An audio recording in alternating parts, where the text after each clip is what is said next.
Ladies and gentlemen, good day and welcome to the Arman Financial Services Q2 FY21 earning conference call hosted by Emkay Global Financial Services.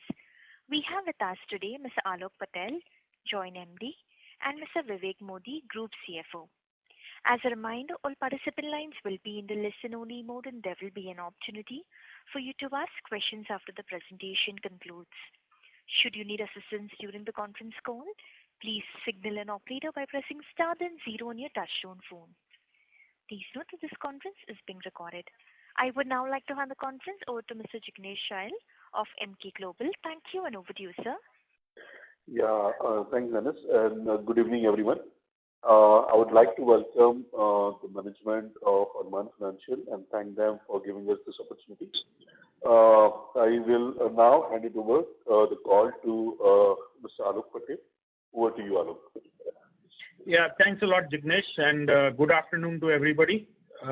Thanks a lot for joining in and taking the time to discuss our financial performance for the second quarter and the first half of FY21.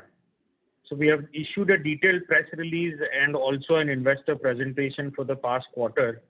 So hopefully all of you have had a chance to review it. At the outset, I hope all of you and your loved ones are healthy and doing well in these very unprecedented times. As many of you might have heard, Ahmedabad is going into a sort of a curfew or a lockdown for a couple of days starting tomorrow. So, both Vivek and I have been a little busy with some of the continuity kind of issues. Please, the disclaimer here is please excuse us if we are not as prepared as usual. But anyway, so overall we have witnessed a very broad-based pickup in the economy in the last few months. More importantly, our consolidated collection efficiency has picked up significantly from 66% in June 2020 to 87% in September and 91% in October. This continuous progress on the repayment front on a month-to-month basis is encouraging and shows both the resilience and the positive interactions of our customers, positive intentions of our customers. In microfinance, only 7% of our customers have not started repayments post-April. For MSME and two-wheeler, that percent stood at 3.6% and 2.9% respectively. Now, I'll start by giving a brief overview of our financial performance for the second quarter and post that touch upon the collections, liquidity and disbursements in more details. At the end of the second quarter, our consolidated loan book stood at 704 crores, marginally lower year over year as a result of the COVID-related disruptions, as higher repayment rates combined with lower disbursements in the first half led to a expected decline in the loan book. Our microfinance and MSME portfolios stood at 523 crores and 119 crores respectively at the end of Q2, lower by 5 to 6% year over year. In the urban two-wheeler segment, the AUM was impacted by the decline in two-wheeler sales in the preceding fiscal year and the sharp drop in two-wheeler sales during the first half of the current fiscal. However, our newly launched rural two-wheeler product has demonstrated a relatively better performance, reporting a year-on-year AUM growth of 10%. The rural two-wheeler book now constitutes approximately 12% of the total two-wheeler portfolio. We gradually resumed disbursements across all segments from August 2020 onwards. Loan disbursements for the month of August stood at approximately 17 crores and for the month of September stood at 34 crores. This number has increased to approximately 60 crores in the month of October. We expect disbursements to approach pre-COVID levels by December or January of the current fiscal year. The disbursements were mainly focused on servicing our existing customer base. As the industry began to update the credit bureau data, we have begun to service new customers as well, but with a more stringent underwriting process wherever possible. Our net total income increased by 4% year on year at 33 crores during Q2, driven primarily by lower finance cost as our borrowings declined by 15% sequentially, combined with raising of debt capital at relatively lower rates from DFIs like NABARD, SIDBI and Mudra. Our company's continuous efforts to rationalize its operating expenses also bore fruit, as OPEX declined by 4% year-over-year to 12 crores in Q2, while our cost-to-income ratios improved by about 320 bips year-over-year to 37.6%. In keeping with our conservative approach, we strengthened our provisioning coverage by prudently recognizing provisions of 14 crores during the second quarter. Further, we also took an aggressive write-off of 4.6 crores in Q2 to help reduce the NPA burden of pre-COVID doubtful assets in the future. Including the additional provisions recognized during the second quarter, cumulative total provisions at the end of Q2 stood at 44 crores at the consolidated level, covering approximately 6.2% of our total loan book. At the standalone Arman level, cumulative total provisions stood at 17 crores at the end of September 20, covering 9.2% of the total AUM. Strengthening our provision coverage should help us deal with any impairments on account of COVID in the future. As a result of higher provisioning, our net profit stood lower at 1.5 crores for the second quarter. While the provisioning may remain elevated for the next 1 or 2 quarters, we hope to restore our net profit to healthy levels from the beginning of next fiscal years as the provisions decline. Our GNPA and NNPA has continued to remain low and steady at 1.1% and 0.2% respectively. In terms of capitalization, we remain adequately capitalized with consolidated debt to equity ratio of 3.3x, which excludes direct assignments. Liquidity-wise, we are in a comfortable position right now. At the end of the quarter, we had cash reserves of approximately 135 crores, including undrawn CC limits. We have repaid all of the debt obligations that were due in Q2 and also repaid the loan moratoriums that we had availed in April and May retrospectively. Further, we have also raised 50 crores at very attractive rates since July 20 to bolster our liquidity position. Speaking of a more granular breakdowns on collections, in the microfinance segment particularly, the improvements in the collections has been very encouraging, as repayment rates have jumped to 75% in August to 84% in September and 89% in October.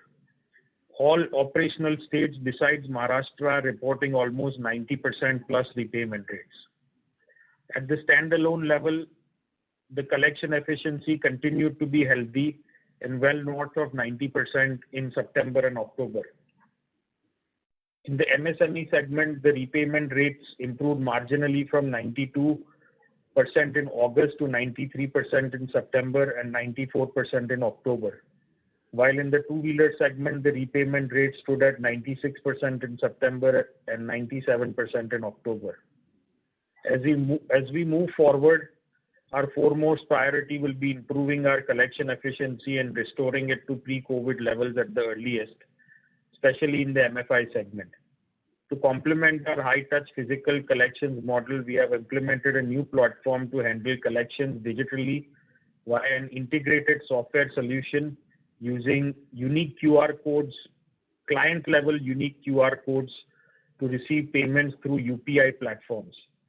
We are currently in the pilot stage of its implementation. With the recovery in the economy, pickup in the repayment rates and the end of the moratorium period, we now feel comfortable to gradually and carefully scale up disbursements. Hence, going forward, we expect the pace of disbursement to normalize from Q3 onwards. Finally, to conclude, I would like to express my gratitude to all of our stakeholders for their continued support during these difficult times. A special note of appreciation for the company's field staff, whose perseverance and untiring efforts are the sole reason why we have been able to report such a significant improvement in the repayment rates for September and October. overall, we remain confident that we'll be able to successfully navigate our way through this storm and emerge stronger. On behalf of the company, I wish all the stakeholders a very happy Diwali and a great new year ahead. I would now like to request the operator to open the floor for questions and answers. Thank you. Thank you very much. Ladies and gentlemen, if you wish to ask a question, please press star then 1 on your touchtone telephone. If you wish to remove yourself from the question queue, you may press star and 2. Participants are requested to use handset while asking a question. Ladies and gentlemen, we will wait for a moment while the question queue assembles.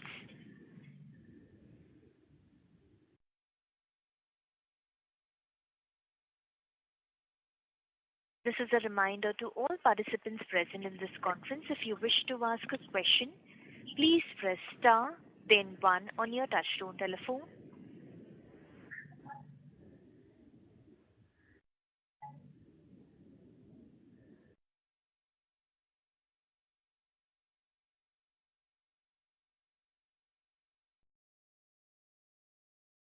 The first question is from the line of Amit Mantri from 2.2 Capital. Please go ahead. Yeah, hi Alok. Happy Diwali to you and the team as well. Thank you, Amit. Happy Diwali. So on the collection efficiency numbers, so there's clearly been a good month-on-month improvement, and your Arman is doing as well or better than many of its peers. On the provisions fronts, you have already taken cumulative almost 6+% plus of the loan book, which is significantly higher than any of your peers, basically. So does this mean that you are far more pessimistic in terms of the eventual credit costs that will occur in your microfinance or all the MSME and two-wheeler loan book, or is this just abundant caution? Another word for pessimistic is conservative. So taking provisions where as much as the profitability allows. I don't know what the actual write-offs related to this COVID scenario is going to be. The assumption here is it's prudent to take provisions at least in the first 2 to 3 quarters. And then in March, if things are a little better than they actually appeared to be, then we can always reverse whatever is not required. Now, 6.2%, I just want to let you know that is the cumulative provisionings, So it's not use all of those provisionings for COVID-related write-offs. Obviously, we'll have some AUM. There'll be certain standard asset provisionings and stuff that will need to be kept on the book itself. But yes, overall, we are not. I rather call ourselves conservative than call ourselves pessimistic. Sure. And can you give more color on how the state-wise performance is there? So from most of the other companies, we've heard that Maharashtra has been weak state in terms of collection. So how are you seeing collections improvement in Maharashtra over the last few months, and which are the states which have been doing well for you? Well, I think it was a huge jump in the month of October. So in September, it was about, starting all the way back from August, I think it was about 62%, then it went up to about 68% in September. And finally, in October, we ended up somewhere around 77% in Maharashtra. In fact, a lot of the increase came as from September to October on a cumulative microfinance repayment rate came from, Maharashtra taking a significant leap. As far as the other states are, Gujarat is clearly the leader in terms of repayment rates at about 95%. MP is about 89, almost 90%, Madhya Pradesh. Maharashtra, as I said, in October was 77%. Rajasthan is about 95%, so about the same as Gujarat. UP has reached 90%.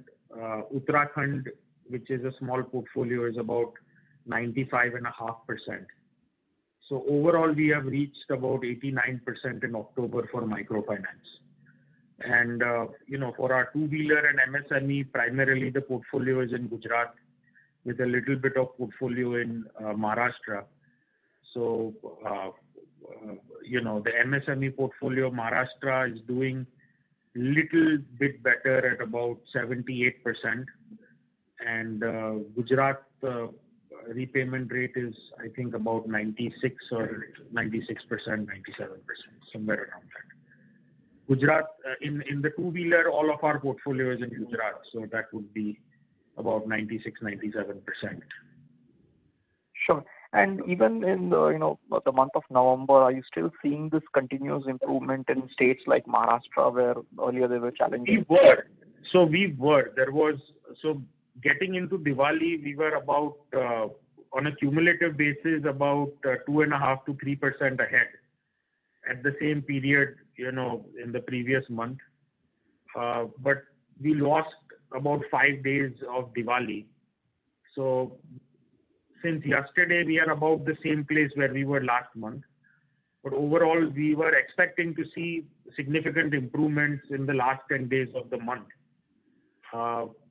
With the new law, I think the lockdown is only applicable to Ahmedabad, so that is not going to have any significant effect on our overall operations pan-India. And, honestly speaking, our systems have evolved in such a way that, even the operations can continue running perpetually without the HO being open, because everything is online. So, fingers crossed, I think there should be some improvement. Let's hope to cross the 90% barrier this month. Sure. For microfinance at least. Yeah, sorry, for microfinance. Sure, sir. So I have more questions, but I'll come back in the queue again. Thanks. Yeah. Thank you. A reminder to the participants, if you wish to ask a question, please press star then 1 on your touchtone telephone. The next question is from the line of Parth Sanghvi from Emkay Global. Please go ahead. Hi, hello. Just a couple of questions. So one is with the interest rate softening. Has it been passed on to us, or what has been the impact for us, and how do you see the demand environment changing going forward? So Vivek can probably. In terms of the interest rate softening, especially for microfinance, the rates applicable are as per the RBI directive for microfinance. So that anyway has been for the fresh disbursement that we're doing are at the revised rates, lower rates, and for the RBI mandated maximum permissible. I think he's asking, are you asking about the disbursement side or from the borrow, or from what we borrow from the bank side? The disbursement side. The disbursement side, yeah. So it's gone down as per the RBI. Yeah. Whatever new disbursements we have done in this quarter, they've gone down by about 100 basis points. 100 basis points. So whatever gains that got in terms of lower interest, that customer, and unfortunately for the company, we have to pass that on to the customer. But to add to that, doesn't take away that is only applicable for the new disbursements.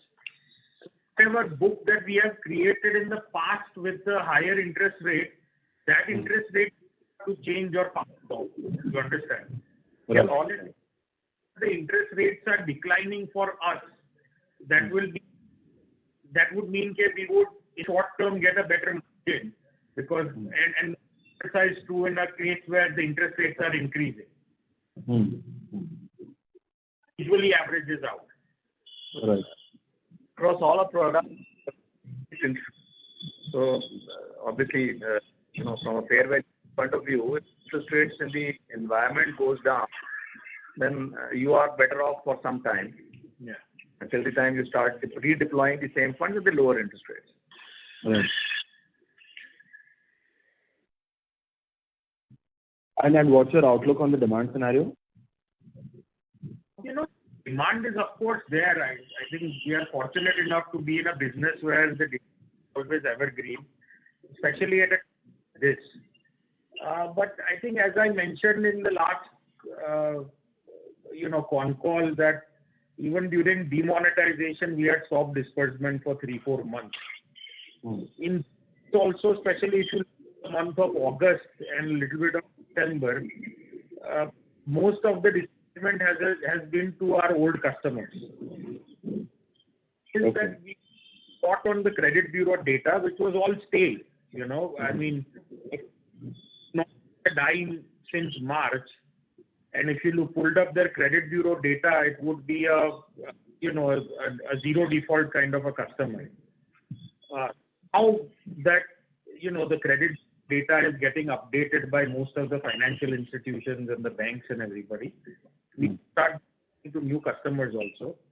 But that we were a little bit in the blind, so mostly we were to our old customers with a proven track record.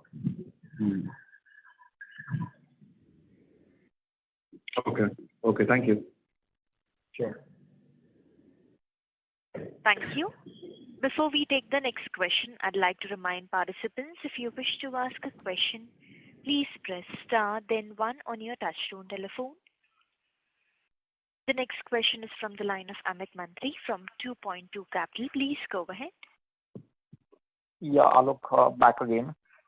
Just a couple of numbers related. The interest income has increased on a quarter-on-quarter basis despite a decline in the loan book. So why is that? On a so in the same quarter the previous year, you are saying? No. Quarter-on-quarter from previous Q1 versus Q2.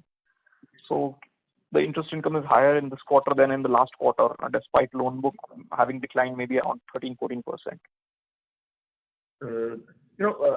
Amit, there could be a marginal impact. A couple of things that have the interest income also includes interest on the fixed deposits and cash collateral. Now, the component of the fixed deposits, unencumbered fixed deposits, have considerably increased in the last quarter or so. And additionally, if you look at it, at the beginning of quarter 2, the portfolio was pretty much high. It hadn't declined too much as of 1st of July, so to say. Yeah, I think the average portfolio would be a different story. It's just that the repayment rates increased drastically, during the month of especially in September and August. So overall, if you look at the average AUMs, there will be a little bit of a difference. Sure, understood that now.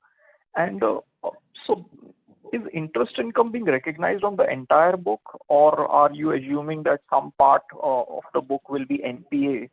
So interest income should only be recognized maybe on a slightly lesser book, or will that lead to interest reversals whenever NPAs show up in the next few quarters?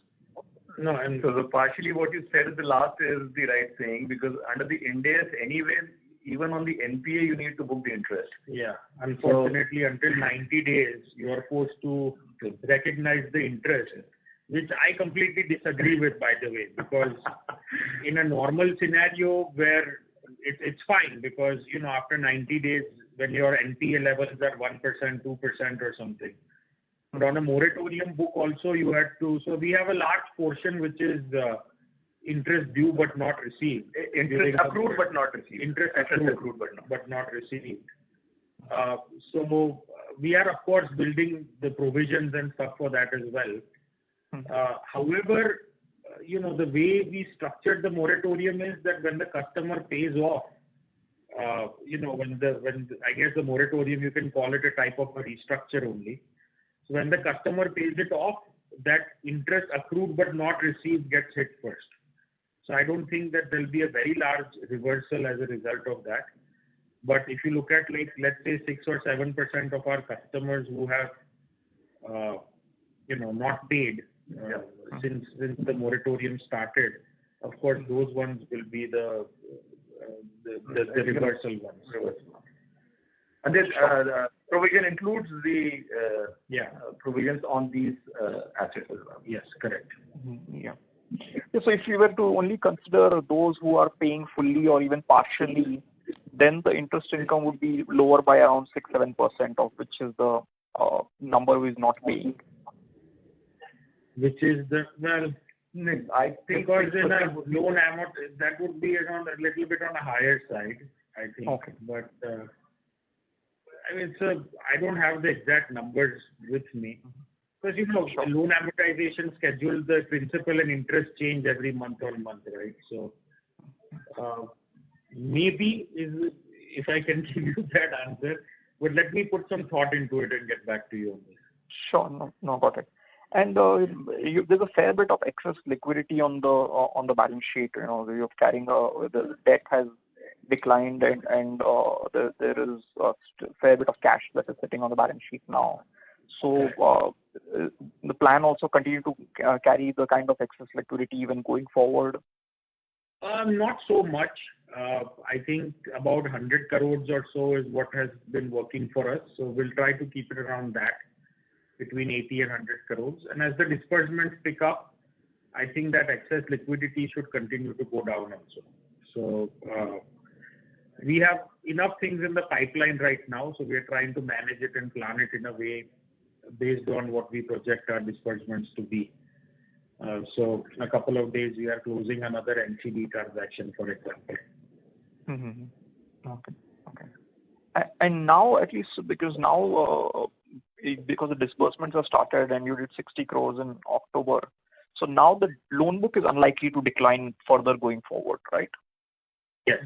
So we have reached that stability now where the repayments, at least last month we reached it where the repayments were about the same as what we dispersed.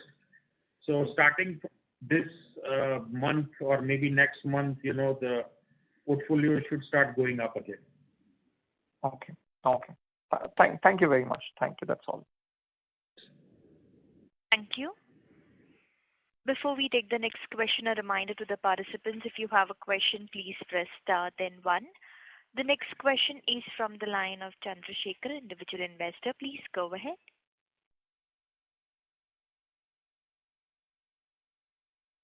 Chandrasekhar, your line is unmuted. You may please go ahead. As there's no response from the current participant, we take the next question from the line of Srinath from Bellwether. Please go ahead. Hi, Alok. I logged in about 5 minutes late, so if my question is repetitive, I'm sorry. I just wanted to understand, given that the MSME business is kind of done very well in the last 3 months, we've had about 90% collection. Are we looking to slowly kind of scale up disbursements there, because the disbursements number hadn't seen, even if you were to assume that only the last month saw disbursement, the numbers are a bit on the lower side. So just wanted to understand, and also, given that it's an assessed income loan, the slightly stale bureau data in at least MSME shouldn't be that much of a hurdle, right? So just wanted your view. Well, yeah, so we are starting to push for the disbursements in that side, in the MSME side also. Of course, the incomplete credit bureau data which we relied a lot on was incomplete, and there was a lot of different kinds of businesses that we had sort of blacklisted from MSME until the COVID situation improved, and those were essentially occupations which we thought would be highly disrupted due to the COVID issues, roadside dhaba type or eateries and those kinds of areas, or hospitality kind of small establishments. So I think going forward that should pick up. As far as the repayment of MSME is concerned, see, if you compare apples to apples, of course MSME is slightly better than micro, but if you look at it, compare it to a state to state, for example, Gujarat in microfinance versus Gujarat to MSME, that large difference is actually becomes a small difference between the two divisions. So I guess we got a little bit lucky from the geographical standpoint. I know, I'm just kind of trying to be fully transparent here. But that said, yes, I think starting from Q4, we are already trying to figure out our next expansion in terms of branches and areas for both MSME and microfinance. So, honestly, my biggest goal is that to put COVID behind us by the time, April 1st, 2021 rolls around. So I know that's a long way away, but hopefully we reach a spot where, whatever has to be provided is on the books by March, and essentially we get a fresh start from April 1st and we continue our growth story. Fair. I think last cycle Gujarat was the pain area, so it's best to be diversified because it's so difficult to take these calls. Maybe this is not the right forum, but I always joke around with people, including Vivek here, that last time we got kind of shot in the foot in Gujarat, and as a result of that, we diversified across all of these different states. If I would have just been in Gujarat, I would have been in a better spot. But of course, this is not the lottery system. You cannot just make decisions based on luck. So I don't regret making those decisions, but it's just one of those ironies of life.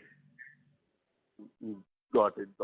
And this is a bit of a delicate question. So just want to understand what's happening in Maharashtra, as in sense of is this a political kind of an issue, or is this difficulty to reach the customer? Again, as much as possible, if you could share qualitative flavor of what is happening in that market, that would be very nice. See, I think different areas have different problems, but largely on average, earlier on it was about reaching the customer and about political issues. A lot of those issues have gone away. And so I would say Maharashtra, whatever gains that we made in June, July and August in, let's say, Gujarat, we had a late start in Maharashtra. So those gains, and optimistically, those gains should be forthcoming in Maharashtra as well, but a little later. It's just a matter of convincing the customers, But I think primarily issue was that, because earlier on there were a lot of political issues. There still are, but a lot lower than what they were at least 2-3 months ago. And of course, access now is not much of an issue, which was a huge issue in those earlier days. Got it. Thanks, Alok. Wishing you and your team a happy Diwali. I'll get back to you. Thank you, Shri. Thank you. The next question is from the line of Nagraj Chandrasekhar from Laburnum Capital. Please go ahead. Hi, happy Diwali, Alok ji. Thank you. A few questions from me. Just on the competitive intensity in the last 2-3 months, obviously in your areas, my guess is with the more rural book, you compete more with NBFC, MFIs than with SFBs. Are you seeing the smaller NBFC, MFIs struggle for liquidity and also not disperse, even to the limited extent we picked up dispersals to sort of replenish our book? Or are you seeing some players step up disbursement? Just want to get a sense of the supply of credit to the areas we sort of play in. I think most of them have cut back on their disbursements, maybe not as much as us, but enough so where the repayments were higher than what they were dispersing. So I don't think that liquidity is too big of an issue. See, on the field level, when you talk about microfinance side, basically what you need to understand is the same guy who's dispersing is the same guy who's collecting. So as a management sitting at the HO, we kind of have to try to find a balance that what is the priority. Do we want them to focus on collections 30 days out of the month, or do we want them to focus on collections, 70% of the time or 80% and focus 20% of the time on disbursements? So I don't think that there is one clear right or wrong answer or good or bad answer. I think you have to tackle each area differently, each branch differently. Obviously, states and branches who have reached 90-95% repayment rates, it would be foolish to focus 100% of your time for a incremental 1% kind of a repayment rate increase. So in those areas, so as the repayments increase, I think disbursement is naturally going to increase.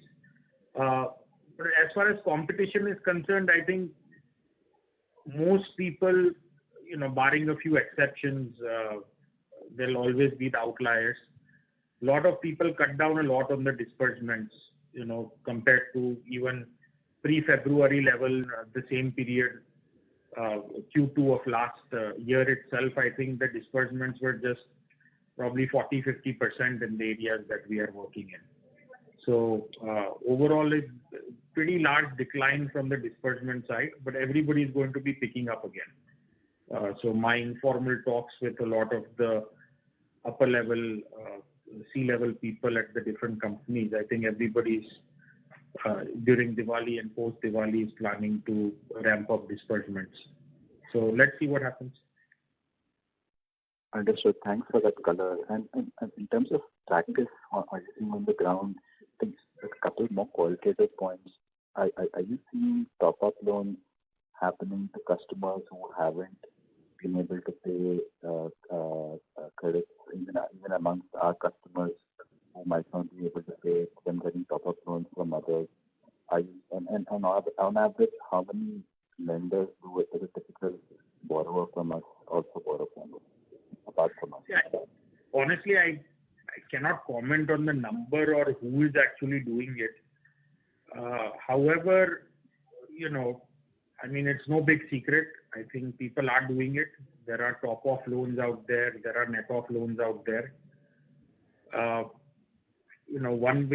Another way to increase your repayment rate is just start dispersing a lot of money. Because on a static pool, your repayment might be down, but whatever new portfolio you are creating, obviously that will be at a higher repayment. Well, assuming that will be at a much higher repayment rate, your weighted average will go up. So, there are companies that are making top-off loans. There are few companies that always used to make top-off loans, and they will continue to do so. There are certain MFIs who are netting off their outstanding and issuing a whole another new loan. So not very different from a top-off, but a different kind of mechanism. I'm sorry, I don't think I have the right answer in terms of how many companies are doing it and how rampant it is. But for sure, I can assure you it is happening at few companies and some more than others. Understood, sir. One last question would be the 6-7% you mentioned for the number of customers who haven't made payments since April. This seems ballpark in line with what a lot of other NBFC, MFIs, SFBs are reporting. Just wanted to understand our concentration by state, region, and by main occupation as well. And is it mostly people who have recently taken a loan and have a larger amount of EMIs remaining, or any such color would be useful? We have all of this data. To be honest with you, I don't have all of it in front of me. Maybe we can take it up separately about, what occupations you are seeing it from and stuff like that. But just to provide, without getting into percentages, I can tell you that about half of those figures are in Maharashtra. So the non-starters or whatever you want to call these customers. Also in the, the sort of the defaulting customers, most of these customers are involved in non-agriculture kind of activities. So most of our customers that are involved in, providing life kind of services versus, livelihood kind of services versus lifestyle kind of services. So obviously those guys are doing a lot better, compared to, let's say, the hospitality people and the street vendor type of people. Obviously they got disrupted quite a bit. They are back on their feet, but clearly not in a way that will allow them to start making repayments a lot of these guys. Another curious thing is that many customers who are showing an intent to repay, it's not like the progress is steady. What I'm trying to say is that imagine a customer who pays in, let's say, August and September. Well, although there is a small chance, there is still a chance that he'll miss October's payment and then pay in November. So the assumption that most of us made earlier is that once you get them started paying, they will continue paying. But that is in fact not the case in a small segment of customers who are, paying one installment, missing one, paying other, missing another. It's kind of random in that sense. Understood. And we would be lengthening tenures for a number of our customers who took the moratorium and were given that forbearance. On average, how much does it lengthen the tenure with those customers? Will it be around 2-3 months on average? I'm sorry, I couldn't understand your question. Maybe you could take me off speakerphone. No, I'm actually not on speakerphone. I'm asking the customers who would have their loan tenures restructured. On average, how much longer would the tenure be? Oh, that's interesting. So, on average, I guess we can do a weighted average. Weighted average will turn out to be about 2.5 to 2.5 kind of months on an average. Yeah. Will turn out. So I think almost every customer was given a moratorium for April and May. April and May. And about repayment rate started with being about 60%, 60% and 75%. Higher than that, maybe about 3 months. 3 months sounds like a good average, but I'm sure you can backward calculate it with our repayment rates. Right. Yeah, thank you. Sure. Thank you. The next question is from the line of Shripal Doshi from Equirus Securities. Please go ahead. Hello. Good evening, sir. Good evening. My question is with respect to our disbursement of new loans. So I know that now the credit bureau data is getting updated. But what number of installments are we seeing that the customer would have paid? And so what is the strategy on evaluating the credit bureau data also before disbursing? No, I mean, certainly we would want them to have restarted their payments. So the criteria that we came up, last month was they should have made at least 3 continuous payments for us to consider it. That was for MSME. And for the microfinance, we came up with the criteria of 2 continuous payments with absolutely no kind of defaults in the previous months. But as I said, the credit bureau data was quite stale at that time, and there was certain court order or Supreme Court orders that was restricting even post-moratorium. Some of the financial institutions were not sharing the data adequately. So a lot of the customers, we were relying on our own kind of experience, But going forward, that will become important, that criteria, yes. So the current disbursement that we're doing, I understand we are doing it only to our own customers. So we will sort of have an understanding whether the customer has paid the last 2 EMIs or not for the MFI segment, and then accordingly we'll be taking a call, right? Or we were taking a call. We were taking a call based on our own experience with the customer. And by our own experience means we gave them a free pass if they didn't pay for April and May, and in some cases June as well. July, August, if they continued their payments and their loans were finished, then we were happy to give them a loan. Right. Okay. So, and what percent of I understand that the previous question was also with regards to this. So what percent of our customers would have a 4 month of loan tenure extension? What percent would have 4 months? About at least 25% would have 4 months or above. Essentially, customers who have not paid April, May, and June. And July. So even if they have not paid 3 months, then also it will be more than 3 months, because there would be some bit of interest accrual that would have got added. Yes. So anybody, so that way, when Alok give an estimate around 20% is, so it will be higher than that. I mean, it will be around 20% because eventually 20, because 4 months and above would be about 20%.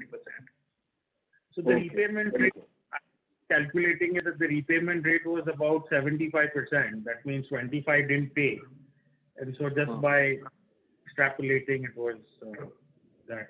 And again, guys, I this data, but it's just hard to access it all on a moment's notice, So any obscure, like you need, just email our investor relations people, and if we can get it to you, we'll get it out to you.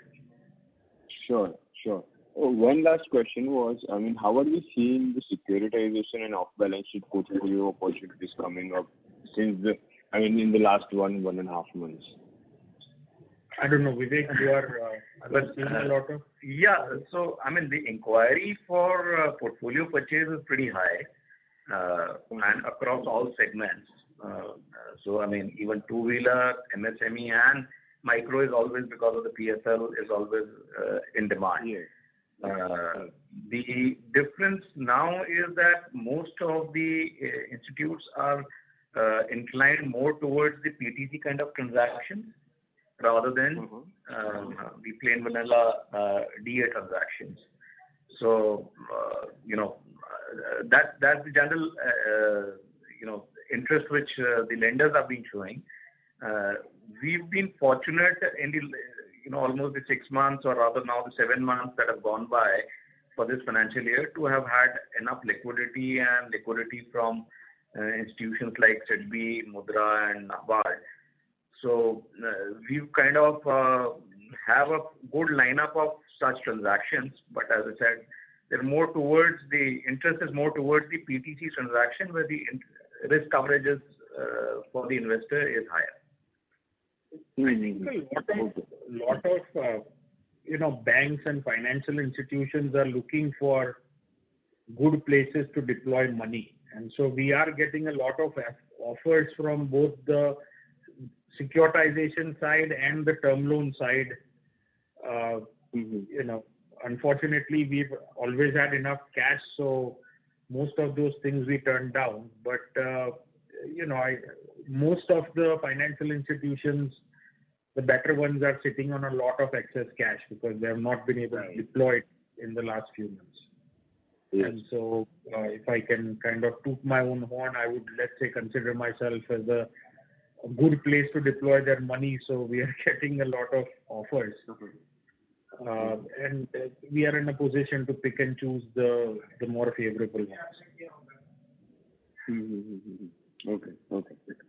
If I can just squeeze in one last question, which is something that you alluded in the early part of your comment, that now we are seeing imposition of curfew again.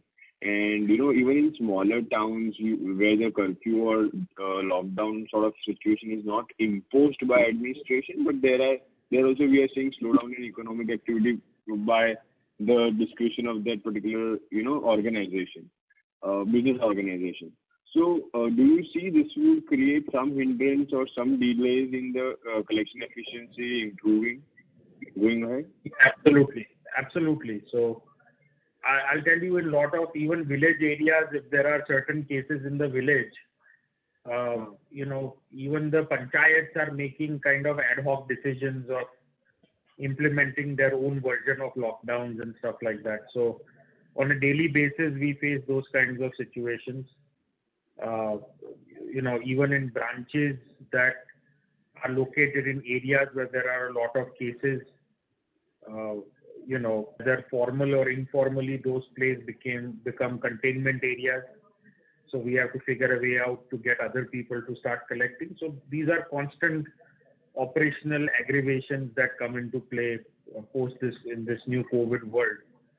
But hopefully we can put this all behind us and in the next 3 to 6 months kind of move forward. Mm-hmm. So it would not be sort of easy to extrapolate the current disbursement trend for the next, say, second half. I mean, is it fair understanding? Like, no, I mean, we have reached about a run rate of about 50 crores in the microfinance. So this month we did about 50 crores of disbursement against pre-COVID levels of about 70 crores. 70, 73 is probably the peak what we reached, 75 maybe at the most. So I would say by about December or January, we should be at least at around 65 crore levels. Why that 5 crore gap is because there will be certain branches where I won't be able to start disbursements. You know, branches that are allowed to be a little slower. So already we have a plan in place of those branches, whether to merge them or, you know, keep them as collection branches with kind of a lower staff level. And we already have a plan also in place to open around maybe optimistically 15 to 20 branches, you know, between December and January. So now those branches will be more for the next fiscal year, you know, because it takes about 2-3 months for the disbursements to wrap up. But they should provide at least a little bit of help this year as well. So, okay. I mean, the situation is very fluid right now. You know, every day there are new challenges and new areas to firefight. But thankfully, we have managed going through all of those so far. So let's hope that continues in the future as well. Sure, sir. So that's it from my side. Good luck, sir. Thank you. Thank you. Thank you. Thank you. The next question is from the line of Ravi Jain from 2.2 Capital. Please go ahead. Hello. Yeah. Hi, Alok. Happy Diwali. So just a couple of questions. One is, you know, on the credit cost, you still you don't have a clarity on what the eventual credit cost will be, but I think, you know, all the industry players, you know, when we were at the thick of the COVID crisis, they felt that the ultimate credit cost would be lower than demonetization. I mean, that was something that many people spelled out with quite a bit of confidence. So what is now that a lot of time has elapsed, and, you know, what is your opinion on that? Will it be lower or higher? I mean, you know, for the record, I was never the person to say that the loss will be less than demonetization. I never believed that to be the case because demonetization was a cash-related issue, and this was more of a loss of income and loss of enterprise kind of an issue. So I always felt it's going to be higher than demon, and I still continue to feel it's going to be higher than demon. So, but you know, I always call myself as a bit of a pessimistic person. So what I was imagining the loss to be in around April and May, it's going to be a lot lower than that, if it makes you feel any better.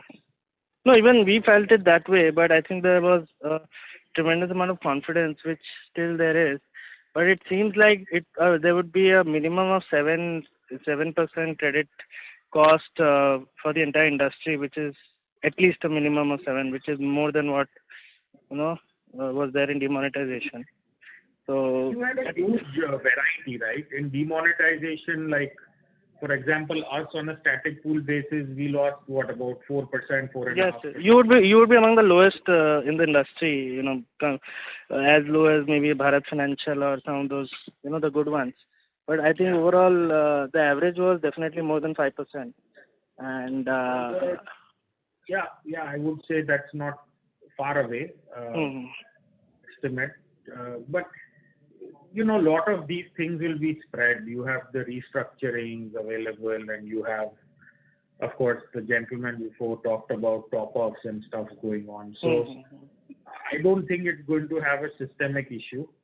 And honestly, I don't think this is just going to be related to microfinance. It's going to be the entire financial services is going to have to bear this, including banks and NBFCs and MFIs and MSMEs and everywhere. I mean, there'll be a few, maybe the gold loan guys and stuff might not have to deal with it because they are fully collateralized. But everybody is going to have to take a hit. The sooner you can accept that, the sooner you can move on. Mm-hmm. And also on this top-up loan that you were discussing with the earlier participants. Now we obviously share a lot of lenders with our borrowers. So they would be borrowing from say the larger banks or SFBs, etc. Now few of them are clearly very aggressive in terms of giving top-up loans to their customers, and therefore these customers do not show up as NPA, even for you probably, because these guys might be paying you off from those loans.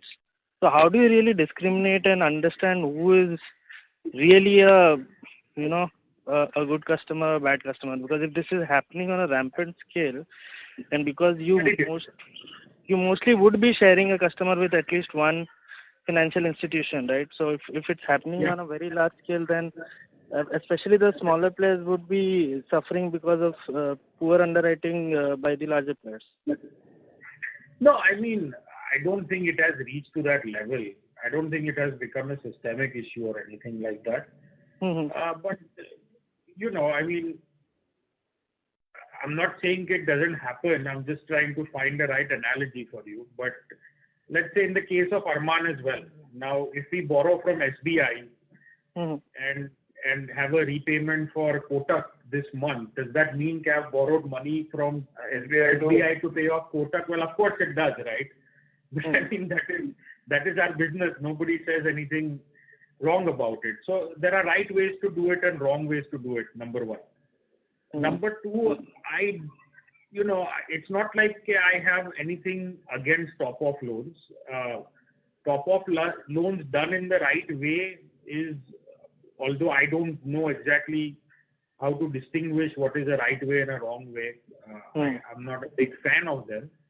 If you fully disclose it and you are doing top-off loans and you have certain level of criteria for doing it where at least the management level of a certain company feels it is the right thing to do and the underwriting standards are adequate, positives outweigh the negatives, then go ahead and do it. Only thing I'm against it is that you use it to cover up your losses and kind of hide your problems, So that is the main issue that I have with the top-offs. Otherwise, there are companies who have always been doing the last years and they it as well. So I anything against top-off personally. Mm-hmm. And lastly, this in the last 5 years we've seen 2 Six Sigma events, and when they occurred they were called Six Sigma. But if Six Sigma events occur so frequently, then they are not really Six Sigma. So what is your learning in terms of how you're going to build your business going forward? Because every once in 4 or 5 years something happens which can really even jeopardize your very existence. So what is the broad change in strategy that you will undertake after this crisis? Well, Wimbledon took pandemic insurance, and I always fantasize sometimes that what if I would have done that? I would have been a hero or something. Honestly, for demonetization, there was a lot of learning. As far as the pandemic is concerned, it is on such a global scale that, rather than making something up, I don't know yet. I'm sure there are lessons to be learned and good lessons to be learned, but we've been just so busy firefighting here that, maybe ask me next quarter. Yeah, the pandemic, obviously it will not be a pandemic, maybe it will be an earthquake or whatever. I hope not, but I'm just saying that if you're concentrated in one state, it's just, you couldn't have done anything to have prevented it, and then you're just you're unlucky because you were, like you said, you were present in Gujarat in a big way, and then you were, so that kind of helped, and sometimes it did not. So how do you future-proof this, business of microfinance and MSME lending obviously geographical diversification is something that is there, so which I think you will continue on that path, right? Irrespective of what has happened. Exactly. I mean, really, we had plans to expand into Bihar in certain areas. I mean, we had a wonderful plan which all went out of the window, but there were certain branches in Haryana and places that we wanted to expand into through Western UP, and so of course there were big plans for this year.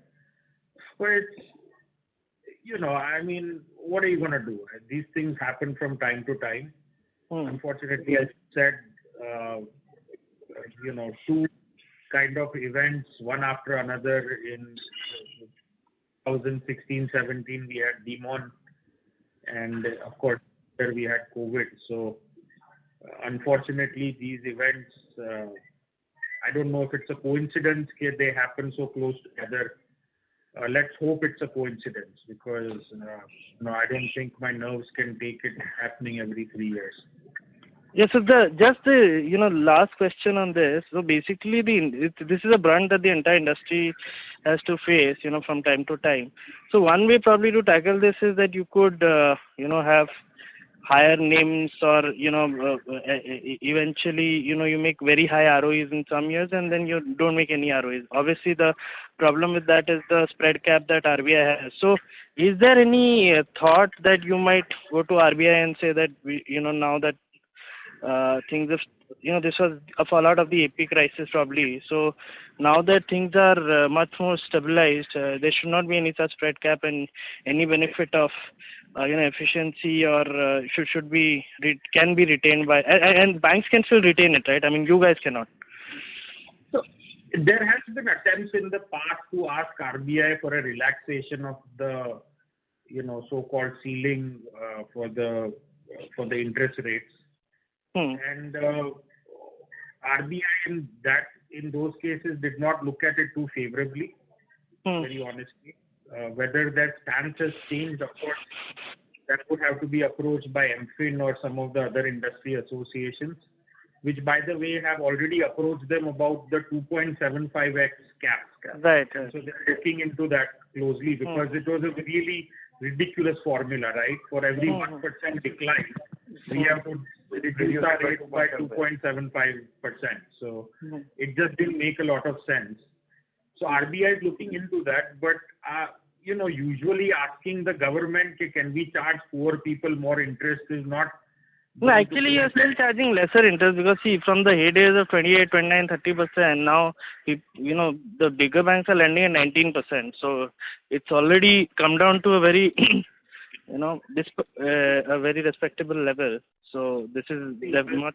To my experience, a lot of the government officials don't understand the nitty-gritty operational issues of microfinance, of how expensive it is to do what we do. And, as you say, every 2-3 years, there might be a zero ROE kind of a year. I have met a lot of government officials in my career, and when you explain to them that what you do, they love the story, right? You are helping women and all of that stuff. Inevitably, the question will come up is how much you charge. And the 24% or 23% comes out of your mouth, you have lost half. It doesn't matter how much you try to justify to them about operational cost and credit cost and last mile delivery and credit and all of that stuff. In their minds, you are taking fair advantage of the poor people. So they have come a long way. I think the central and most of the higher state level officials understand what we do and why it's necessary to have these rates. However, anyway, we can always try. There's nothing wrong in asking.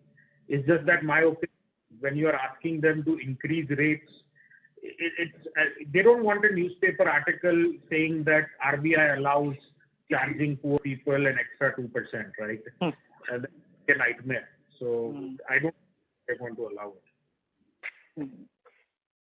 Okay. Yeah, that's it from my side. Thank you for your. I think. Thank you. The next question is from the line of Saptashri Chatterjee from Centrum PMS. Please go ahead. Yeah, thank you for the opportunity, sir. Just two questions. One is, can you just talk about how much is the cycles, like proportion of customers in first cycle, the second cycle, and how is it in the case of Maharashtra? So Maharashtra, we have a large, so since we moved in there like about 3 odd years ago, so there are a lot of first cycle customers. Almost, I would say about 70% will be first cycle customers in Maharashtra. Overall, if you look at it on our company side, about I would say about 50% of our customers would be first cycle. Understood. And secondly, just a clarification, in the balance sheet, March versus September, there is two items, other financial assets and investments. So what is the increase, if you can give some flavor, increase in other financial assets? What are these items? And in the investment side, these are primarily GSEC or mutual funds, or what are these basically? So, I mean, those are liquid funds, basically. Liquid funds and highly liquid kind of risk-free kind of funds, which we put it in either SBI and the treasury fund, SBI or Kotak or some combination thereof. As far as your first question, I don't know what he's referring to. Vivek, can you help him, please? Could you kind of repeat it? Yeah, so basically the other financial assets which increased from 7.5 CR to around 12.7 CR from March to September. What are the basically items, if you can give some color? I think that would have. Okay, you're talking from March to September, right? So this includes the interest accrued but not received on the loan assets. Understood. Okay. Thank you so much. And all the best. Thank you. Thank you. The next question is from the line of Srinath from Belvedere. Please go ahead. Hi, Alok. Just wanted to get few, data points. Just wanted to understand how the rural two-wheeler book had fared. Given it's in a pilot stage, this will be very useful to kind of see the strength-tested data. Because if this product survives COVID, then we can significantly scale it over the next 12 to 18 months. So just could you share some feedback? Yeah, so last month it was about 93%, so slightly lower than our. Sorry? No, sorry. So it's a little bit on the lower side compared to the MSME. But still not too bad as far as compared to the urban side is concerned. So the check bouncing in the urban side has been, I don't know if a lot of you read the recent articles about data from NACH. On average, about 40% of instruments on NACH on an overall level are bouncing, which is huge. I mean, it's that means, people are still in some level of severe disruption, or I'm not exactly sure what's happening. Even where we are concerned, our pre-COVID bounce rate in the urban two-wheeler side was about 20%. And even in the current month, that number is around 34%, so significantly higher. But then when you show up at their doorstep, it seems that we manage somehow convincing them to give the money. But it's kind of a weird phenomenon. I'm not sure exactly what's going on there. So net, one would assume you're reasonably satisfied with a 93-94% collection is actually fantastic. So at the right time you would look to scale that business line. Would that be a fair understanding? Yes, absolutely. Right now is not the right time because it just seems that people have lost interest in buying two-wheelers. The sales are really low. It's been not a very good season, at least in the areas that we operate in. I know that is contradicting some of the articles which are coming from Hero and stuff about record sales and stuff taking place. So how to reconcile that with my own operations, I'll have to look at it in more detail in the next few days. But overall, it's not, I mean, the last year and a half to 2 years have been really difficult for the two-wheeler segment. Fair. And any other product that we piloted, and could you share, how the credit performance has been outside this? So I am aware of rural two-wheeler, but outside that, if you have piloted any product, it's very useful to see the, stress level. No, I don't think so.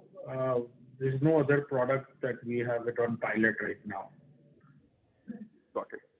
This 15 to 20 branches you had just mentioned to a previous answer, just want to understand that we are looking to open in Q4 to kind of set up growth for next year. What kind of diversification, what kind of area are we, geographical areas are we looking to expand into, and are we looking to, you were saying you want to kind of shut some branches. So if you could kind of give a branch outlook in terms of where are we expanding and where are we contracting from a Q4 to next year point? So right now the consideration is areas of Rajasthan and Western UP into neighboring states as well. So that is so 15-20 branches is not a very long list. The idea is to hopefully concentrate on areas where the repayment rates are, of course, that goes without saying, but even our experience with Rajasthan and Western UP has been fantastic. Overall repayment rates have been 95% for the past few months. So, look into those areas. But I think a lot of research and time and effort go into before selecting the exact branches and areas. We're not quite there yet. So we have a lot of work to do before we decide on the exact areas. Thanks, Alok. Thanks a lot. Sure. I'll get back into the queue. I think we are about shooting 15 minutes over. So operator, maybe one more question and then we can end it. Okay, sure, sir. We take the last question from the line of Vinay Ambekar, individual investor. Please go ahead. Hello. Good evening, Alok. Good evening, Vivek. Am I audible? Yes, yeah. Yes, thank you. In the previous conversation, I heard a whisper about trade secret. So, pardon me, for asking this. So within whatever you can elaborate, can you talk a little bit about this digital collection initiative that you said you had started? Is it in MFI or MSME, or how has the performance been? And how are you thinking about scaling it up? So right now what we have done is we have tied up with, I think, Twin Lines and one more person. I forgot the name exactly. It's at the tip of my tongue. But anyway. Fino? Well, that's a different thing, yeah. So two things that we are doing. One side is that there is a unique QR code that gets generated for every customer. And you can use any UPI-based app, either whether it be Paytm or, PhonePe or anything like that, or even your bank's app. And if you scan the QR code, the money will automatically get reflected into my bank account. And, the customer's account will automatically get credited in the LMS system. So we also have mechanisms where the customer can pay via unique codes over the phone if we are trying to do collection efforts and things of that sort. We have also tied up with Fino's payment bank, wherein either the customer or the field officer can go to their nearest Fino merchant and deposit the cash directly and have it be reflected into their account directly. So those are the two things that we are doing. Let's hope the uptake is good, but I think this is a long-term game. I don't think you're going to see results in a few quarters. I think it's going to take a few years to permeate through the system.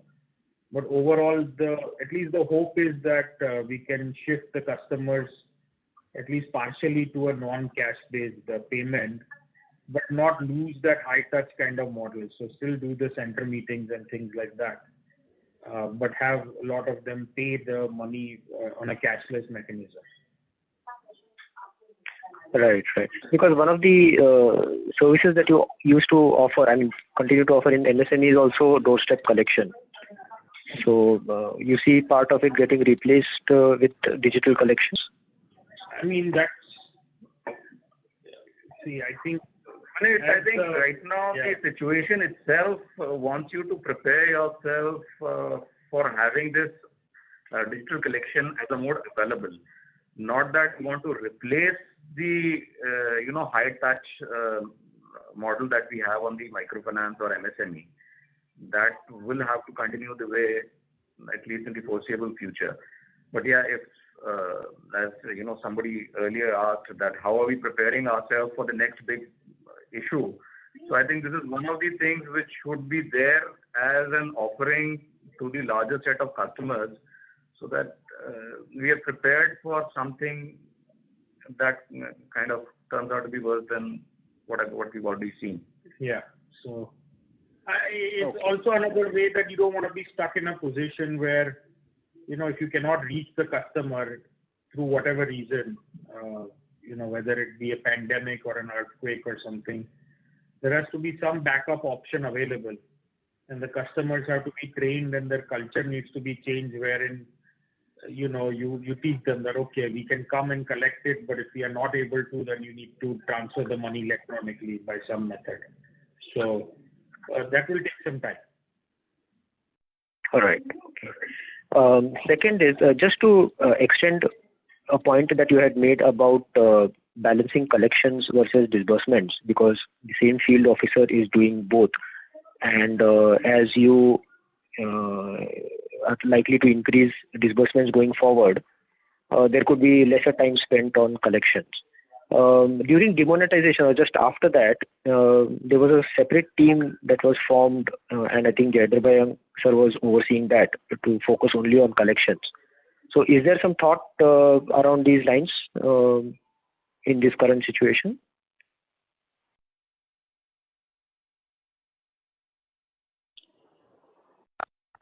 Hello? So just allow me a minute. I'm just trying to reconnect the management. Okay. Please stay online. Requesting participants to please stay connected. We are just trying to reconnect the management back to the conference. Requesting all of you all to please stay online. Thank you. So you all are reconnected. The question is still on. Please go ahead.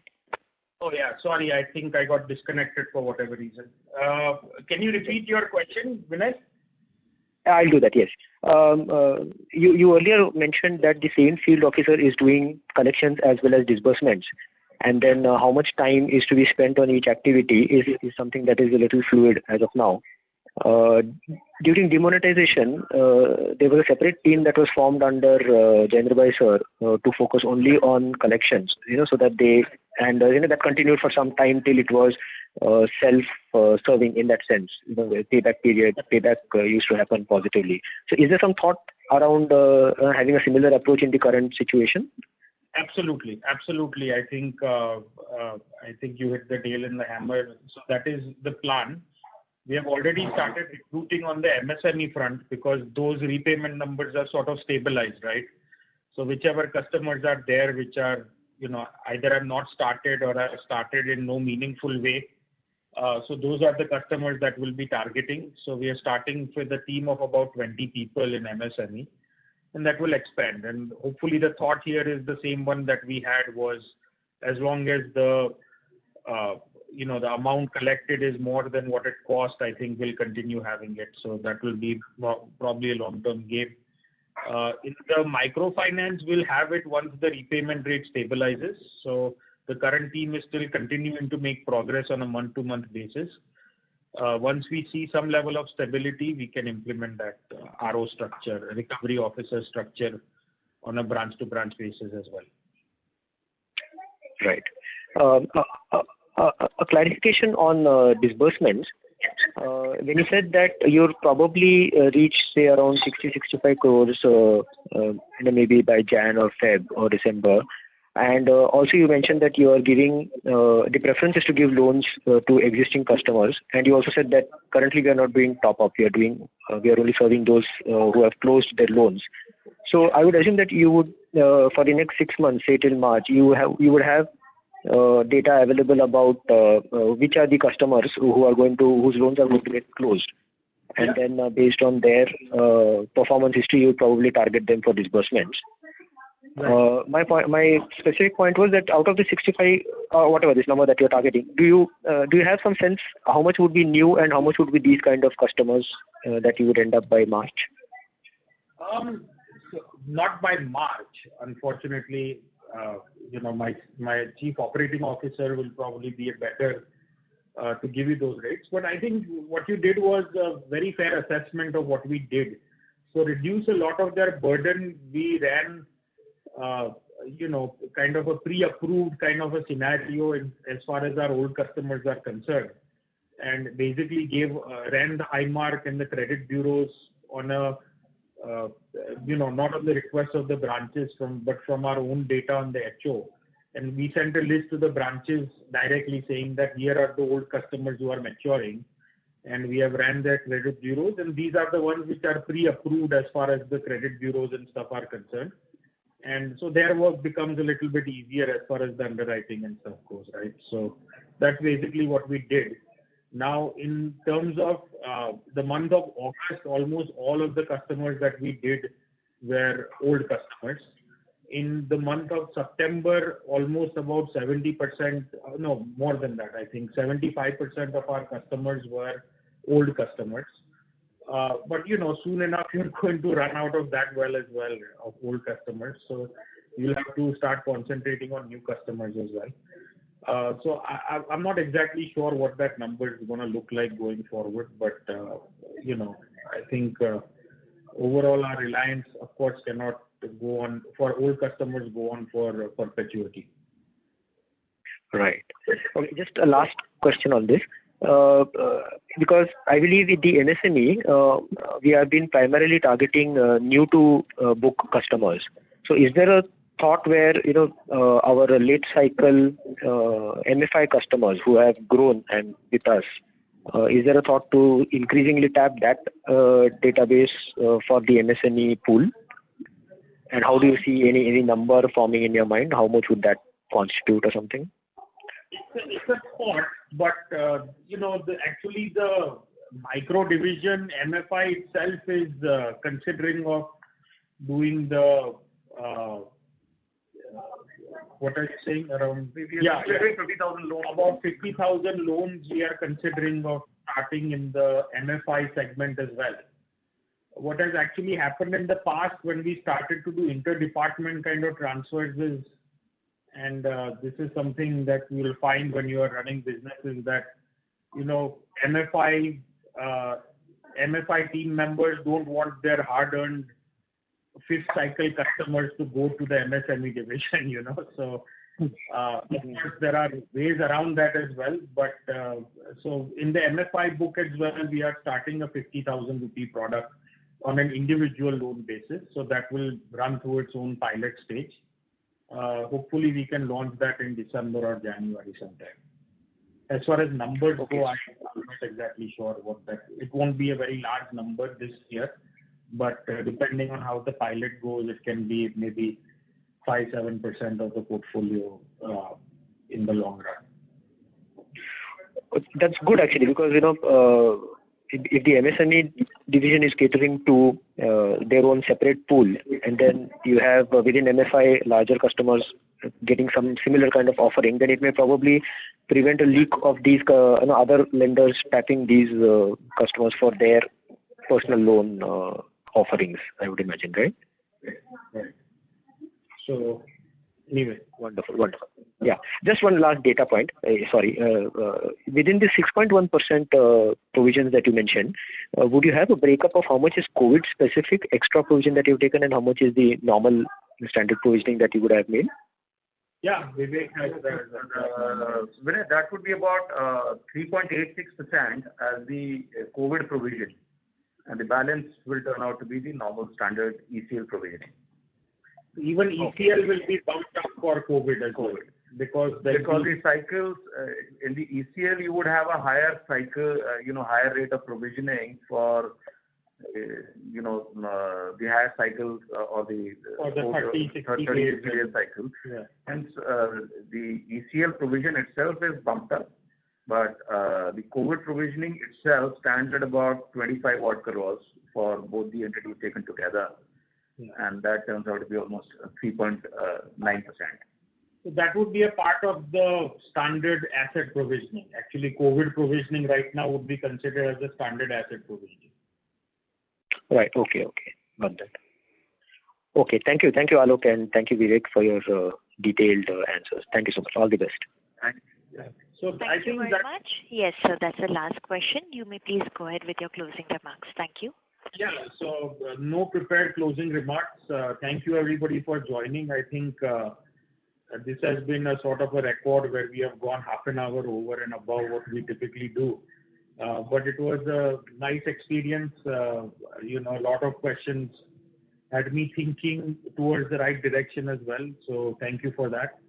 And, hope to see you all next quarter, and, hope you all have a happy Diwali, or had a happy Diwali, and have a great new year ahead. Thank you so much.